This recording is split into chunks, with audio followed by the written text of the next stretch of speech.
welcome back to Friday Reads, where we help you find your next read. I'm Jill. And I'm Julie. And this week we had a challenge. We found a group of characters that are pretty well underrepresented in literature. And we wanted to pick inspiring characters who have a disability of the body, of the mind, or an underlying disease. So this one was a bit of a challenge, but I'll turn it over to Jill for her first pick. So my first pick is Into the Drowning Deep by Myra Grant. In 2015, the entertainment company Imagine, known for its horror films, sent a research vessel on a scientific expedition to the Mariana Trench to investigate mermaids.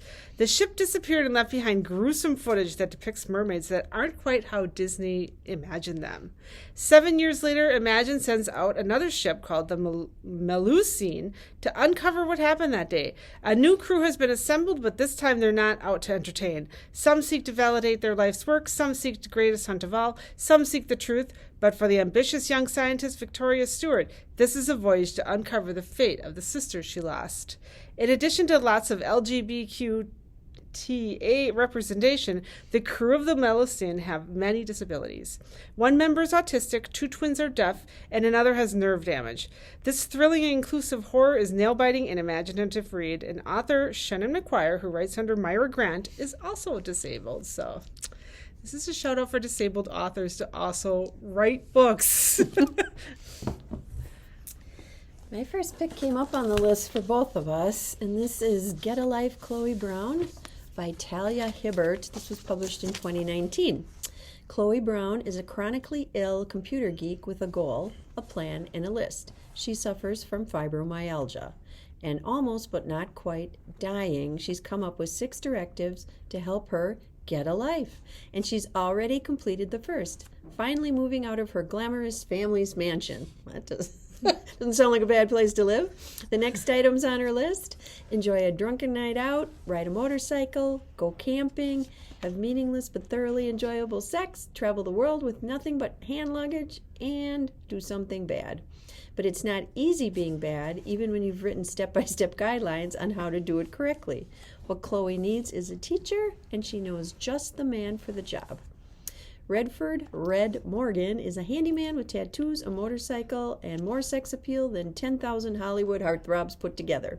He's also an artist who paints at night and hides his work in the light of day, which Chloe knows because she spies on him occasionally, just the teeniest, tiniest bit. But when she enlists Red in her mission to rebel, she learns things about him that no spy session could ever teach her, like why he clearly resents Chloe's wealthy background and why he never shows his art to anyone, and what really lies beneath his rough exterior. So, if this sounds intriguing, check out the book, Get a Life, Chloe Brown. My next one is called 123 by Lori Frankel. In the small town of Bourne, a chemical company now closed has poisoned the water supply, leading many children to be born with disabilities. 2 of the 3 of the Mitchell triplets have disabilities. Mab is the eldest and able-bodied. Monday has autism, and Mirabelle is a wheelchair user and speaks with assistance of an augmentative and alternative communication device. When it looks like the chemical company's son plans to reopen the factories, the sisters revolt. This charming novel depicts a small town where accessibility is paramount, and 3 sisters mean to keep it that way. 17 years ago, Bourne was national news when its water turned green. The girls have come of age watching their mother's endless fight for justice. But just when it seems life might go on the same forever, the first moving truck anyone's seen in years pulls up and unloads new residents and old secrets. Soon the Mitchell sisters are taking on a system stacked against them in uncovering mysteries buried longer than they've been alive. So, Poisoned water. Poisoned water leading... My second pick is for the nonfiction fans, and this is I'll Push You, A Journey of 500 Miles, 2 Best Friends, and 1 Wheelchair by Patrick Gray and Justin Skisak, published in 2017. Friendship takes on new meaning in this true story of Justin and Patrick, born less than 2 days apart in the same hospital. Best friends their whole lives. They grew up together, went to school together, were the best man in each other's weddings. But when Justin was diagnosed with a neuromuscular disease that robbed him of the use of his arms and legs, Patrick was there to feed and care for him in ways he'd never imagined. Determined to live life to the fullest, the friends refused to give in to despair or let physical limitations control what was possible for Justin. So when Justin heard about the Camino de Santiago, a 500-mile trek through Spain, he wondered aloud to Patrick whether the two of them could ever do it. Patrick's immediate response was, "I'll push you." The book is the real-life story of this incredible journey, a travel adventure full of love, humor, and spiritual truth. It exemplifies what every friendship is meant to be and shows what it means to never find yourself alone. You'll discover how love and faith can push past all limits and make us the best versions of ourselves. So check out I'll Push You. Journey of 500 miles, 2 best friends, and 1 wheelchair. My next one also has a person in a wheelchair. It's called The Oracle Code. This is by Mariuki Niekamp. I probably murdered her name. But the graphic novel is a graphic novel mystery from the author of This Is Where It Ends. After a gunshot leaves her paralyzed, Barbara Gordon enters Arkham Center for Independence, where Gotham's teens undergo physical and mental rehabilitation. Now using a wheelchair, Barbara must adapt to a new normal, but she cannot shake the feeling that something is dangerously amiss. Within these walls, strange sounds escape at night. Patients go missing, and Barbara begins to put together pieces of what she believes to be a larger puzzle. But it is this suspicion simply a result of her trauma. Fellow patients try to connect with Barbara, but she pushes them away, and she'd rather spend time with the ghost stories than participate in her daily exercises. Even Barbara's own judgment is in question. In the Oracle Code, the universal truths cannot be escaped, and Barbara Gordon must battle the phantoms of her past before they swarm her future. So, the Oracle Code. My third pick takes us back to fiction again, and this is Fortune Favors the Dead by Stephen Spotswood, which was published in 2020. It's a wildly charming and fast-paced mystery written with all the panache of the hard-boiled classics. This book introduces Pentecost and Parker, an audacious new detective duo for all ages. It's 1942, and Willow Jean Will Parker is a scrappy circus runaway whose knife-throwing skills have just saved the life of New York's best and most unorthodox private investigator, Lillian Pentecost. When the dapper detective summons Will a few days later, she doesn't expect to be offered a life-changing proposition. Lillian's multiple sclerosis means she can't keep up with her old caseload alone, so she wants to hire Will to be her right-hand woman. In return, Will is to receive a salary, room and board, and training in Lillian's very particular art of investigation. 3 years later, Will and Lillian are on the Collins case. Abigail Collins was found bludgeoned to death with a crystal ball following a big boozy Halloween party at her home. Her body slumped in the same chair where her steel magnet husband shot himself the year before. With rumors flying that Abigail was bumped off by the vengeful spirit of her husband, who else could have gotten inside that locked room? The family has tasked the detectives with finding answers where the police have failed. But that's easier said than done in a case that involves messages from the dead, a seductive spiritualist, and Becca Collins, the beautiful daughter of the deceased, who Will quickly finds herself falling for. Excuse me. When Will and Becca's relationship dances beyond the professional, Will finds herself in dangerous territory and discovers she may have become the murderer's next target. So it sounded like kind of an intriguing series with these two unusual detectives, one which has multiple sclerosis. So Fortune Favors the Dead. Gotta get a sip of water.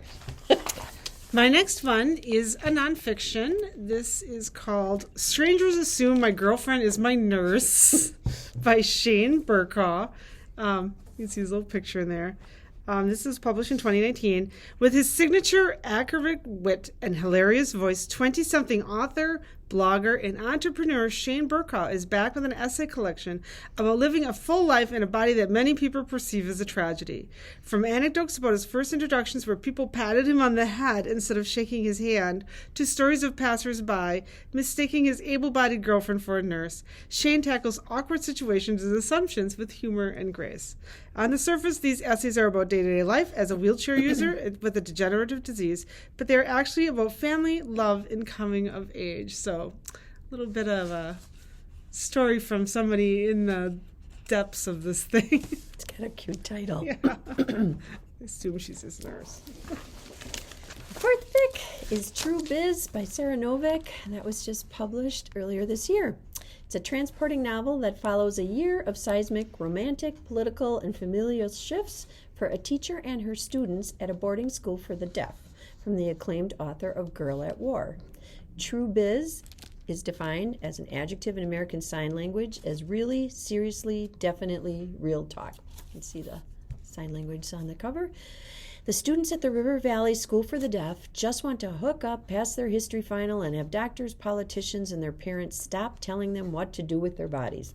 This revelatory novel plunges readers into the halls of a residential school for the deaf, where they'll meet Charlie, a rebellious transfer student who's never met another deaf person before, Austin, the school's golden boy, whose world is rocked when his baby sister is born hearing, and February, the headmistress, who is fighting to keep her school open and her marriage intact, but she might not be able to do both.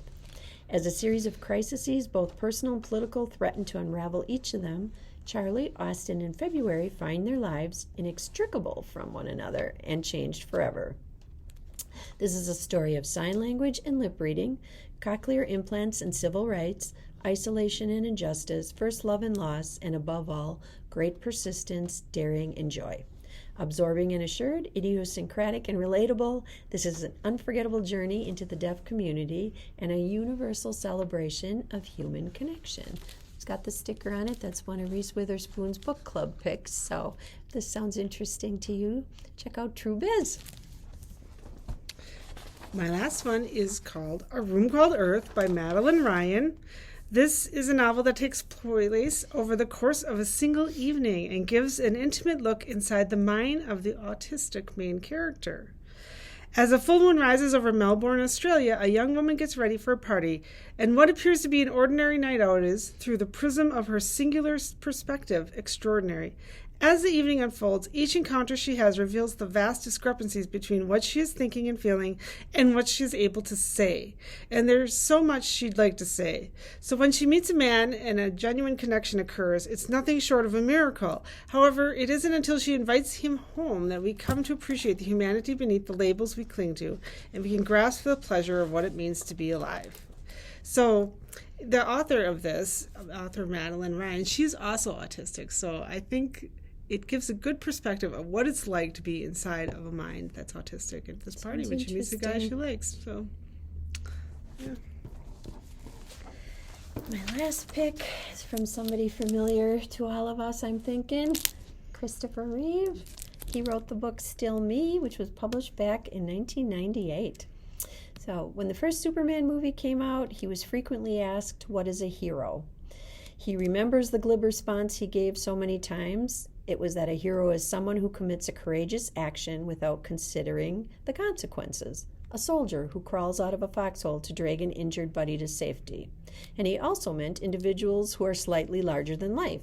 Houdini and Lindbergh, John Wayne, JFK, Joe DiMaggio. Then his definition changed, and he said, "I think a hero is an ordinary individual who finds strength to persevere and endure in spite of overwhelming obstacles. A 15-year-old boy who landed on his head while wrestling with his brother, leaving him barely able to swallow or speak.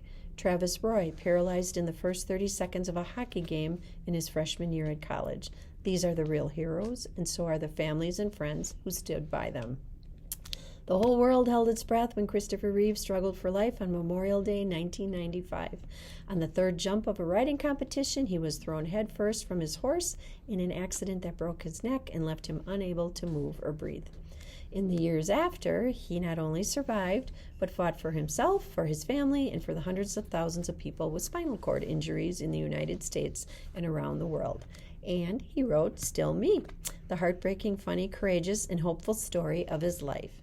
He died October 2004 after a successful career on stage, in the movies, and as an author. And as I got to thinking about this, I went through some old books in the basement and at home, and the book that I was always so intrigued by when I was a teenager was The Other Side of the Mountain, the story of Jill Kinmont. In her last qualifying race before the Olympics, she skied down a mountain to disaster. She crashed to earth at 40 miles an hour, and she never stood up again. Her fall left her permanently paralyzed from the shoulders down, and now she had another kind of mountain to climb, back up from total helplessness in a useful, meaningful way of life. It's the story of that superhuman struggle and her incredible, inspiring victory. So this was also made into a movie that I was just obsessed with when I was a teenager, weeping through it every time I saw it. So, but that's who I got to think about when we picked this topic. So, an oldie. Well, if you want to read something from a different perspective of people with different abilities, then we hope you have some ideas here, or remind you of books that you read when you were young. Yeah. Oh, goodness. We thank you for watching. Like, comment, share. You know, you can find us on both our Facebook and YouTube channels from the Kimberly Public Library. We always like to hear from you. We haven't had a lot of comments lately, so let us know what you're reading this fall or give us suggestions for genres. We always love to get some ideas from our patrons, too. So till next time, we thank you for watching. Bye-bye. Bye.